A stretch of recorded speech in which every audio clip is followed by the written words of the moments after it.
All right, this may be an interesting video. We'll see. Hopefully it's going to be informative and entertaining. How's that? But anyways, yeah, I'm going to have to splice the video because you're going to see another map in a minute. And I'll try to go slow, and I'll try to add as much info as I can because I do have to backtrack a little bit. Hold on, I got to grab some forceps here.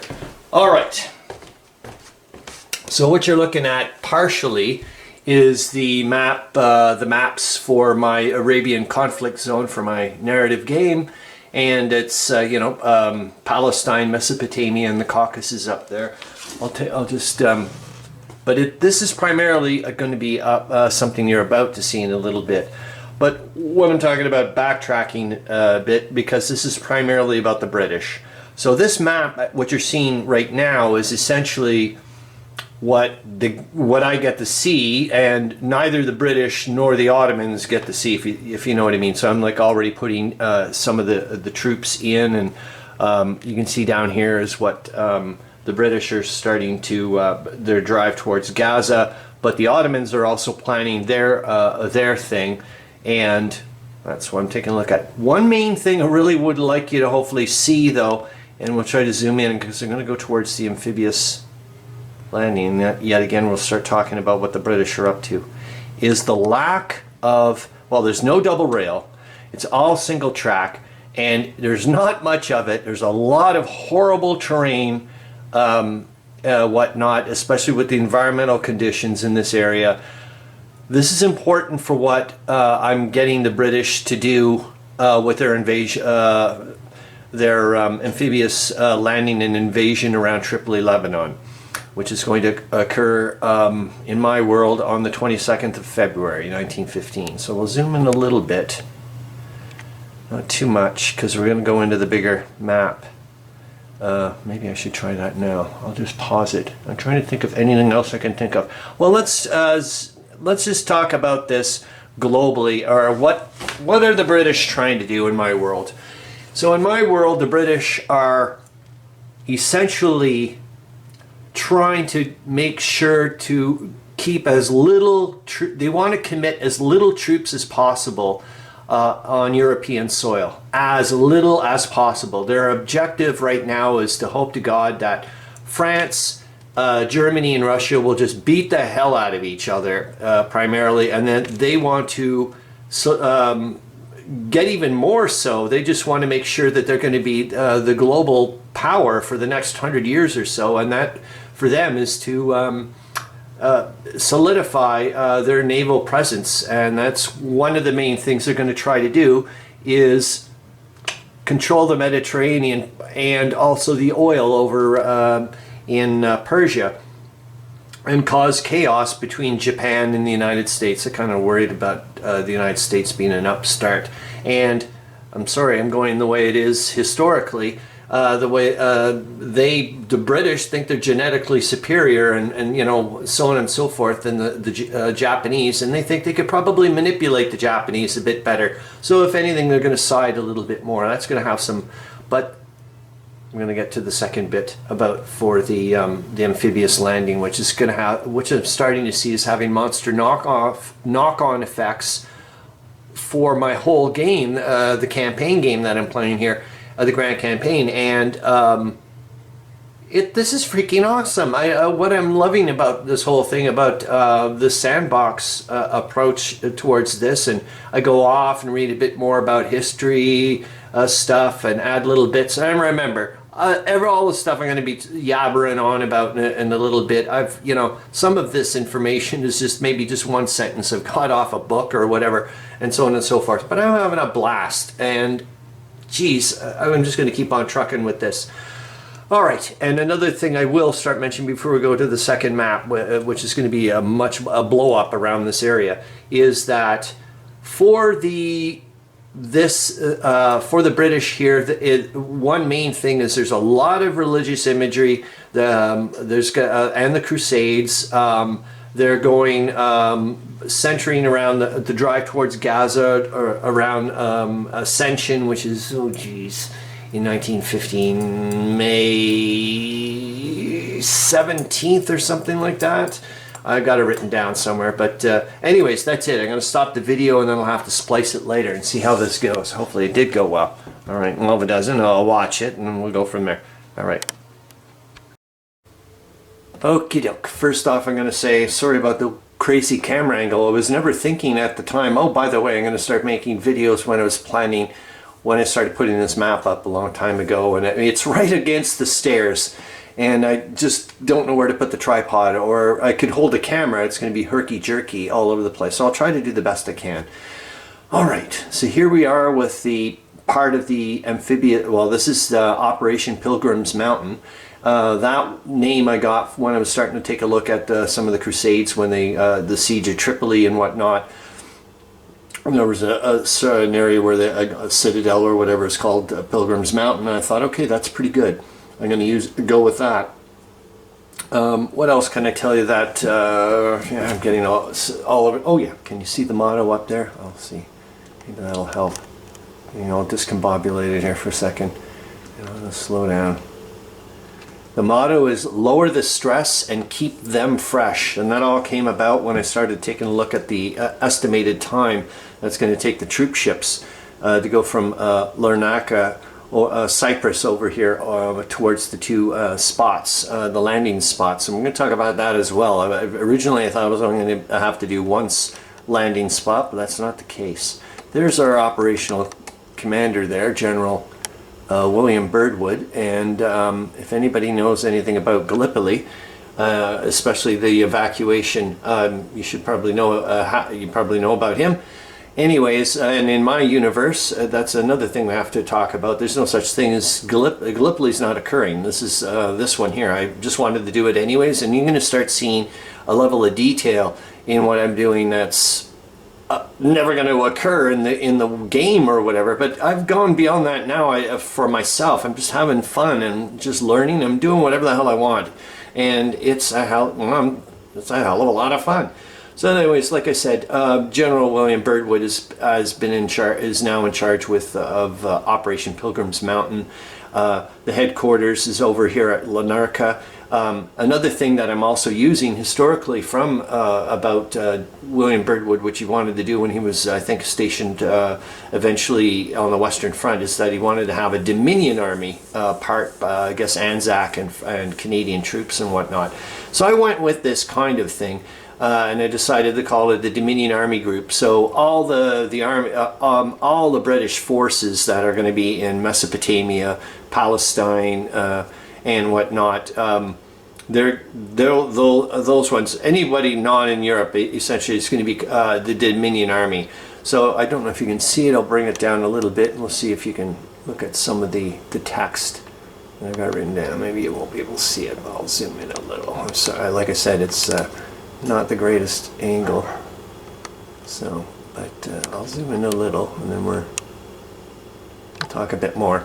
So the headquarters, like I said, is in Larnaca, Cyprus, and we've got the New Zealand and Australian division, and I went and found out all the brigades and battalions and whatnot, and I assigned them 8 strength points. I think it was also from Der Weltkrieg anyways. I've also got the 1st Australian division with 6 strength points. Like I said, I've got them all down, brigade and battalion, and this is going to become important later for myself, just taking a look at what I'm doing, aka with the motto of lower the stress and keep them fresh.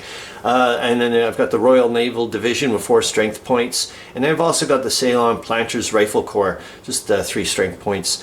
What am I gonna? We're gonna take a look over here on the things to consider that I've got here. Is rotation of troops throughout the 40 days, and there's the other thing about 40 days. It's got something to do with ascension. And we're going to start 40 days before the 40 days before the Feast of Ascension, if that makes any sense, which comes down to, in 1915, is going to be February 22nd. I'm using the weather data from February 22nd, 2025. It doesn't really matter. I mean, this is all whatever, but you know, so you're going to see here the effective date is February 22nd, 1915. The sunrise is going to be at 6:15 roughly. I actually gave it. It's going to be earlier, but yet again, I want to side on the side of caution here. I'm trying to pretend that I've been in charge of doing an entire operation, and it's a hell of a lot of fun. Why not? 8 degrees Celsius, scattered clouds, winds from the southwest at 19 kilometers per hour, and sunset is around 20 after 5 in the afternoon. So here's some of the things that to consider while I'm starting to plan out further on. Rotation of the troops throughout the 40 days. How can I lower the stress and keep these guys fresh? Overlap during the rotation. I want to make sure that the troops coming in are getting knowledge from the troops coming out. What the hell's going on here? So I don't want just a complete, rotation. Replacement units instead of combat units. I think it's a bit more efficient for what's going to happen in the operation. You'll find out in a minute. Are there Ottoman mining operations along the coast? Maybe what I'll do is I'm going to zip off over here. I don't have to take a look at this anymore, and I'll let you just see off to the side. We'll talk about the naval whatevers, and hopefully you guys can see a bit more there. It's pretty, I know it's pretty maxed out. So you may not see much detail, but such is life. What else did I say? Are the Ottoman mining operations along the coast? I have no idea what they did historically, so I'd like to find out about that. I don't understand anything about naval movement at night, especially with troop ships and so on and so forth, especially during that, in 1915. The initial exhaustion of troops. I'm looking at here, and I'm also yet again about erring on the side of cautions. I'm giving them the operational speed for the troop ships at about 12 knots. I think I can do a little bit more than that, but that's all right. It's about 220 kilometers from here to here, and we'll talk about the landing zones in a minute. But it's around 10 hours. I'm also using naval bombardment just for the hell of it, just pretending. I'm going to use pre-dreadnought ships that are from the Mediterranean fleet. Africa, I don't think it was called the Mediterranean Fleet. I think the Germans were calling that, or Mediterranean Squadron, I think it was. Well, maybe it is the British were calling it, it doesn't matter now. Same as I gave them the HMS Africa and the Agamemnon. They're not very effective ships. It doesn't really matter. I'm just having fun, like I said, yet again.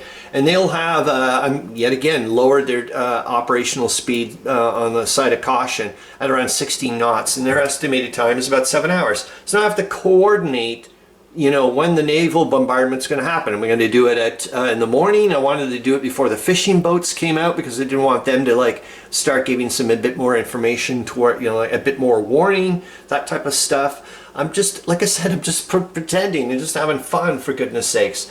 Well, yeah, in here we'll talk about what the heck are they doing? Why are they landing here? Oh, darn it. I think I did mention in the previous video to really consider that the Ottomans have a logistical headache and a half. So this is what this is what their operation is for 40 days. I want the troops to know that they're only there for 40 days. They're not going to be there for 41.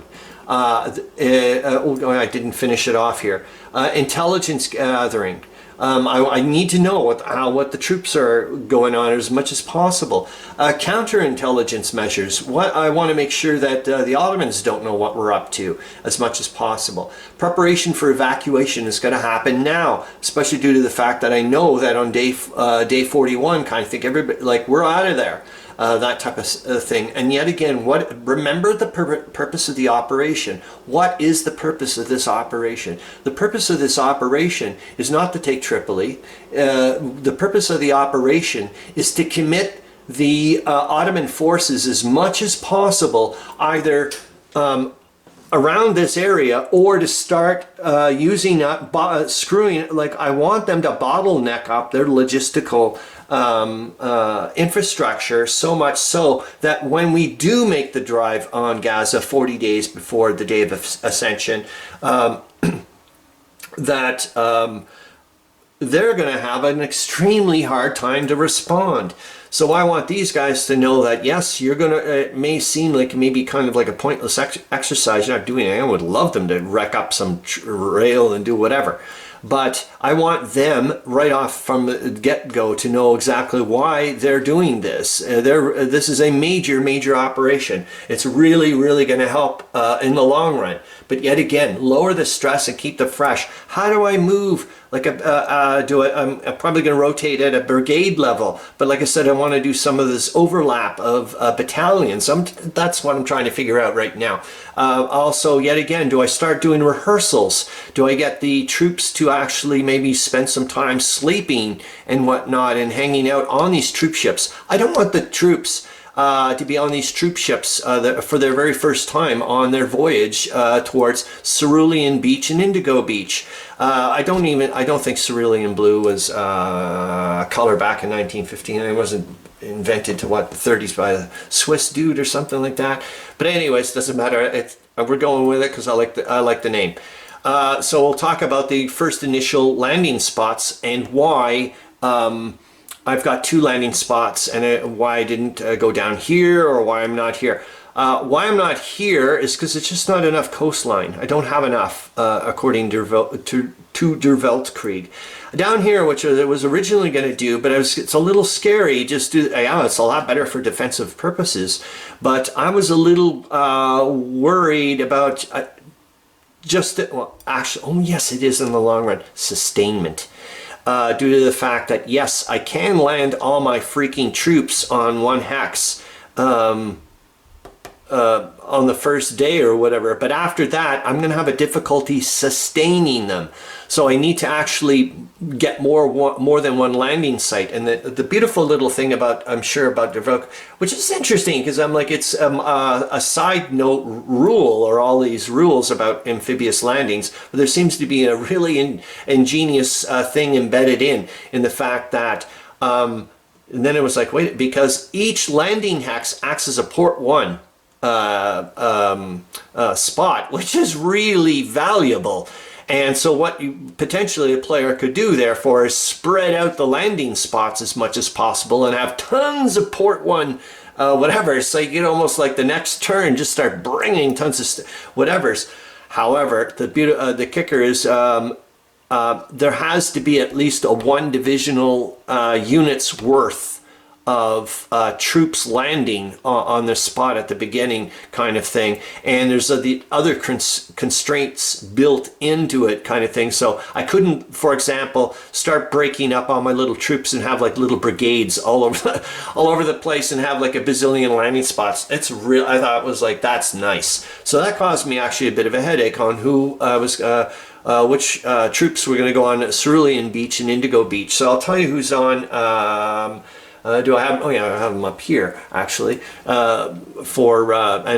Because I wanted to, stick with the British. I wasn't going to call them Cerulean Beach Force. It's like, oh come on, it's got to be Beach Cerulean Force, so I could use the BCF and the BIF. I mean, come on, let me have some fun, for goodness sakes.